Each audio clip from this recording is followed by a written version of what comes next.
So I said, can I make one? And he said, no, please. It was like a split second response. He said, no, don't even think about it. You're going to kill yourself. It's out of the question.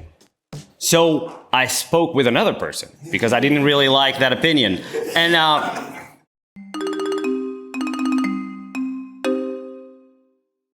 this is kind of the best subject I can talk about because I'm not an expert in 3D printing. I do 3D print stuff. Anyway, I'll start by introducing myself. I'm Joel.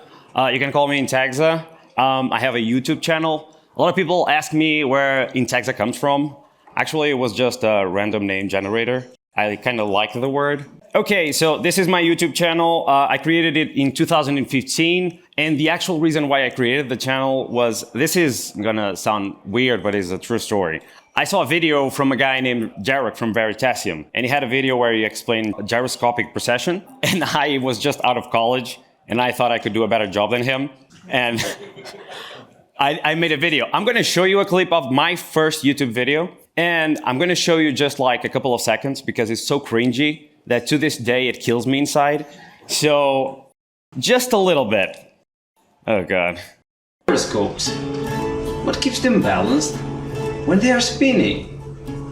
Is it gyroscope? Oh no. One thing you should know about me is that I hate tomatoes. A lot of people ask me, why do I hate tomatoes? Well, I don't know. I think I'm genetically pre-programmed. I don't like it. But I don't want this presentation to be focused on hate. So I'm going to tell you about the thing that I love, which is jet engines, which I think is a great transition for things you shouldn't 3D print. One of them is jet engines. This is the simplest jet engine you can ever build. It's literally a jam jar with a hole in it. And what happens is the combustion pushes the gases out and creates a vacuum. It pushes the combustion back in with more air, and the cycle repeats itself. I'm going to show you some examples. There you go.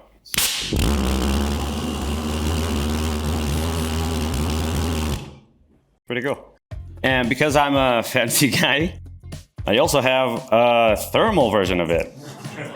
So the reason why I'm showing you this is because this gets really, really hot. Like hot enough to melt glass, as you're gonna see. This is like watching paint dry. Anyway, are you gonna break or not? There you go. Hey. Okay, moving on. I tried to 3D print pulsejet engine. This is a fancier version. And this is PLA. So if that melted glass, PLA never stood a chance. But I did it anyway because I'm dumb. I just wanted to show you the engine melting. Oh, there's the bubble and the hole. And that's basically it. I actually made an entire video about this. And this is the end. This is bad. Okay. Eventually, I got an idea. So my idea was, instead of 3D printing the engine, what I did was I 3D printed a mold of the engine, and then I wrapped it in carbon fiber. The problem is, normally carbon fiber uses resin as a binder.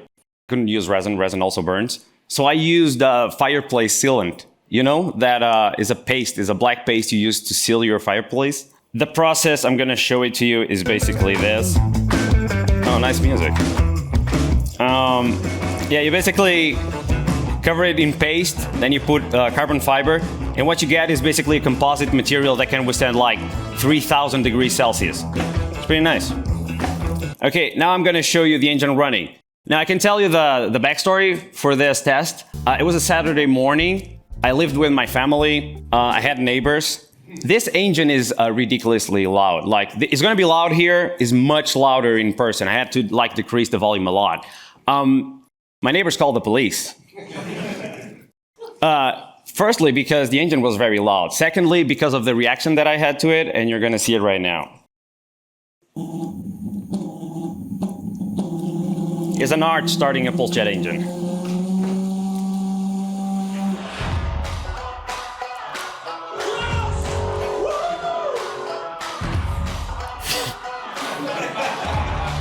To this day, I say this is the happiest day of my life. My girlfriend doesn't like me saying that.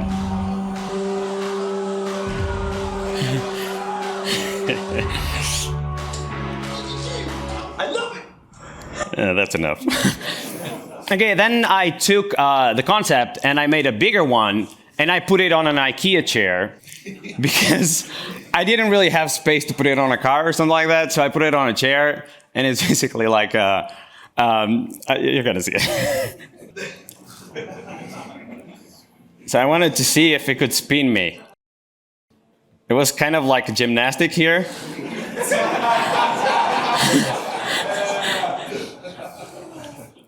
At least the police didn't came this time, so it was nice. Some years afterwards, I discovered there's such a thing as metal 3D printing. I was very excited. So I started to making friends in the metal 3D printing community. One of them is actually from here, from the Netherlands. It's Bob. And he actually let me 3D print this model, which is a tiny, tiny pulse jet engine. Because it's very tiny, the geometry doesn't allow me to use like normal gases like butane. So I had to use hydrogen. So because the frequency of pulsation is so much higher, it doesn't sound like the other one. It sounds like a demon crying out from hell. Yeah, you're gonna see it right now.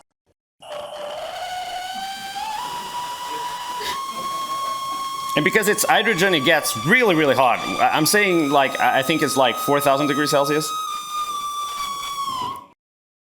I've been in love with jet engines. Yeah, I know. Okay, so I kind of got the jet engine thing down, so I got cocky. I was like, what is cooler than jet engines? Well, rocket engines. Okay, rocket engines. Anyway, I had this idea because for some reason I thought again that I could do combustion with plastic. It doesn't work. It took me a while to figure that out.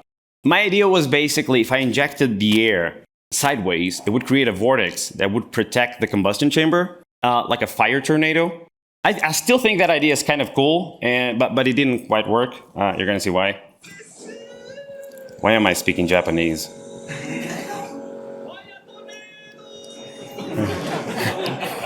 So, but you can kind of see the idea. So it creates kind of a thin layer of air around the combustion chamber, and it doesn't touch the rest of the engine. And it kind of worked with air. The problem is I decided to test it with pure oxygen. Why is nothing happening?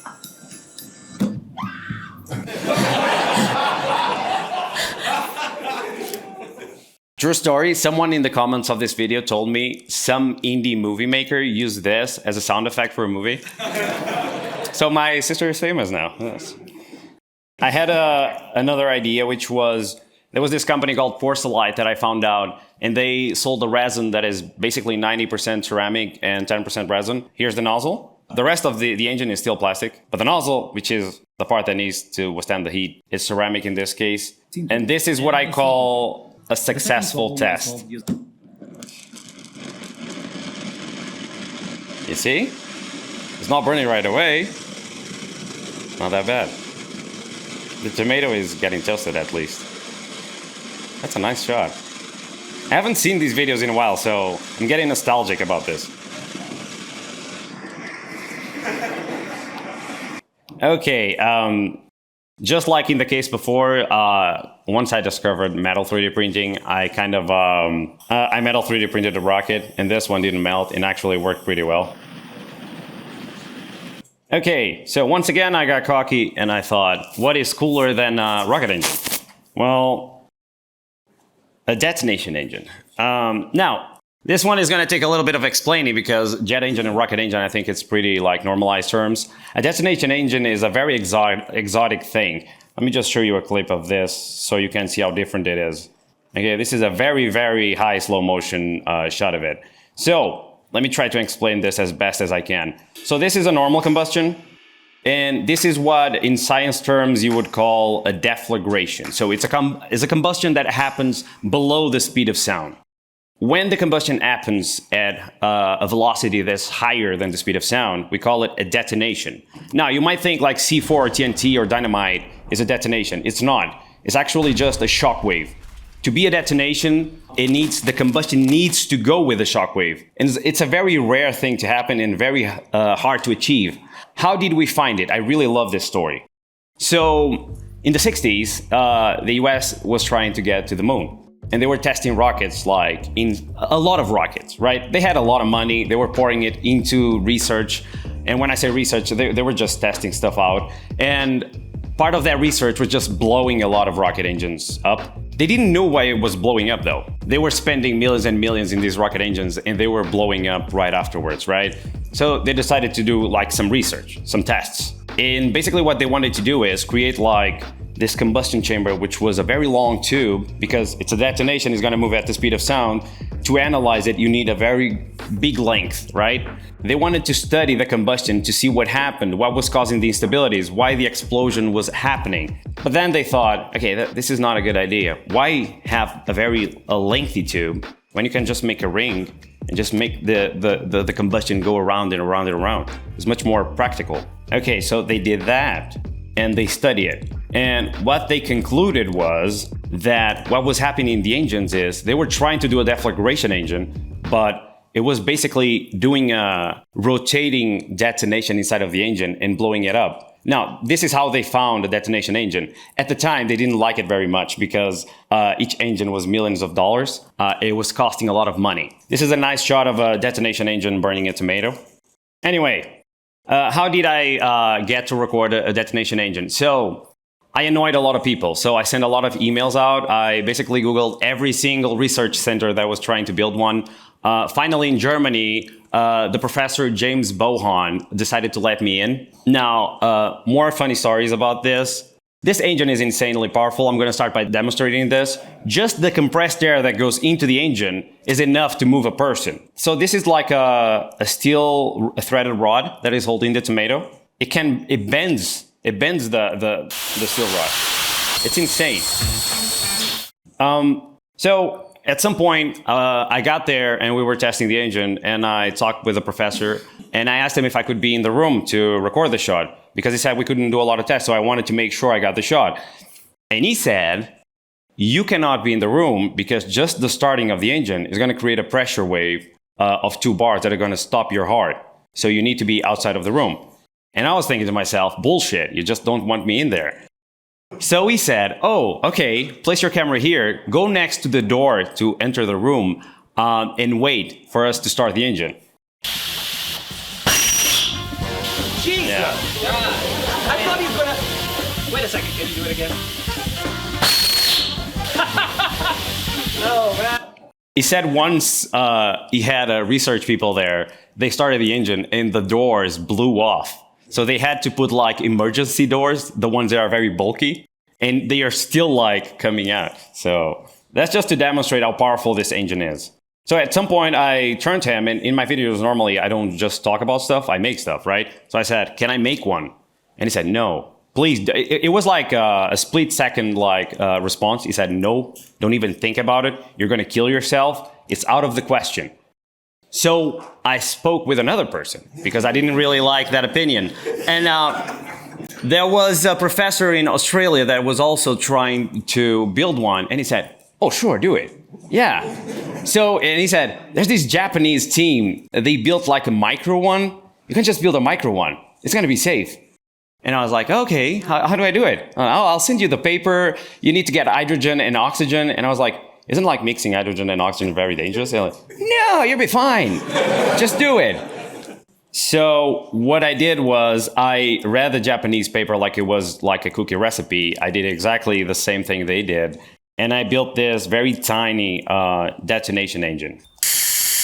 I love it. Okay, so this is the slow motion. And to this day, Professor James Bohan is going to say that I didn't achieve it. But I know I did because I see the ring in there. There you go. You see it there? There's the ring of detonation.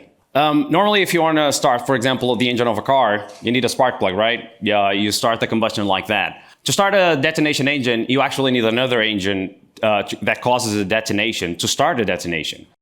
I didn't have that. So what I did was I used shotgun shells. They have like this primer, and I put them in the engine. The problem with that is that most of the time, it blows up the engine too. So I ran a lot of tests. Like I destroyed I don't want to be exaggerating, but I think it was like 16 engines. But a lot of this happened. So the cap is somewhere in the front. Did I press play? I did. You see that? It kind of starts, but because it breaks the engine, it goes nowhere. Pooch? Am I alone here? Okay, I guess I'm running this show now. It doesn't matter. I don't have anything else to show you. So unless you have some questions, I think I can do some questions. If you guys have any. What's the main ingredient in the francesinha sauce? Come on, we talked about this yesterday.